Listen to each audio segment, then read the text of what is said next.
Okay, so we look at data collection under the geoinformatics course as a key to um, making collective decisions. And why is this considered to be a key, you may ask? And this answer is simple because without data, we cannot analyze to inform our decision making process. Now, data collection with our geoinformatics course speaks specifically towards collecting the details that would support the information being placed on a map. And so we identify methods, and in this case, three methods where we use devices, technologies to capture data for a map. And as you can see, in the first case, we use some field instruments such as GPS, smartphones, and tablets. And in the second case, we could use satellite imagery, such as our famous Google Map image. And in the third case, we could use sensors from other machines and motors. Now, in this case here, we know that in our small developing state, we do not have much sensors in the machinery and the motors and different high-end devices because we are a very small country. But in the larger countries where they use the tractors to plow the fields and it's massive acreage of fields, we would see control of plowing and even sowing taking place by those precision devices using a GPS sensor. However, we do have sensors in GPS devices, so we will look at that in the following pages.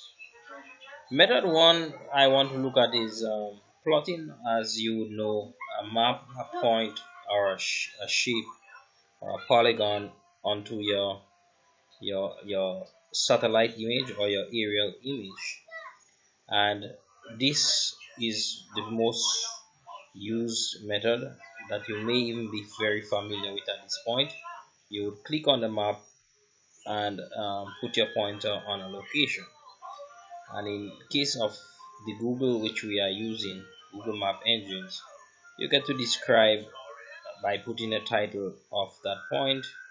You could also change your icons and you give us some description and hook up a photo to this point.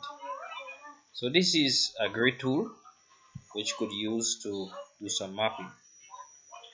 We see that from an advantage point, once you have a PC or a Mac with a large enough screen, it would be very easy for you to create such a map or thematic feel look and feel map just by point and click once you know the data that you are dealing with.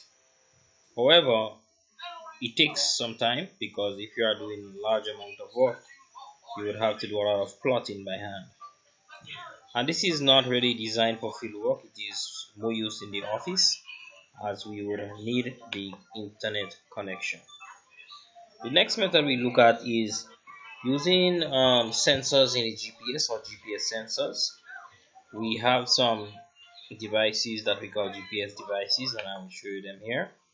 And these devices generally are well known, especially the brand Garmin and Trimble, but they are very expensive. So um, while there are some cheap Garmins, or inexpensive, I should say, not cheap, but inexpensive garments, and even Trimble, generally a good one is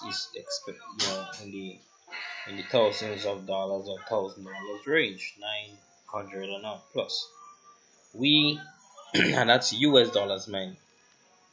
We use these devices, or the GPS sensors, in areas where we have to do very high accurate work, where the accuracy is needed, highly accurate work where the accuracy is needed at such precise locations that you don't want to take a risk and you want to use such professional devices. Now, if you look here, you notice that these are little screens inside, and so you could put maps and work with the maps in the field to see what you are doing. Very well organized and designed. But we would not look at these devices because it's difficult to have one of these devices in your hand. Now, no need to show a photo because we all have mobile phones, and with our mobile phones we have many sensors. The GPS is one of them, the image sensor to take or the camera is another. And so we could combine the mobile phone to with appropriate software and configure the software to deliver a full GPS platform, which actually could work in any situation that the regular GPS device could fit in. In fact, it's more appealing to use these when you don't need to do highly accurate work, and there's the added advantage of designing and collecting more data using the new platforms, as we will discuss in subsequent video to come. So just to recap before we close, let's just note that there are many ways to get GPS points, and this could be from the satellite imagery such as the Google map, from machinery devices which moves along paths and they have attached sensors with the GPS signal coming from them, and also using mobile devices.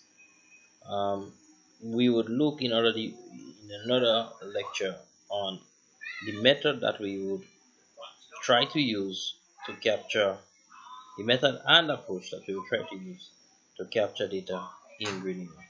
Thank you very much.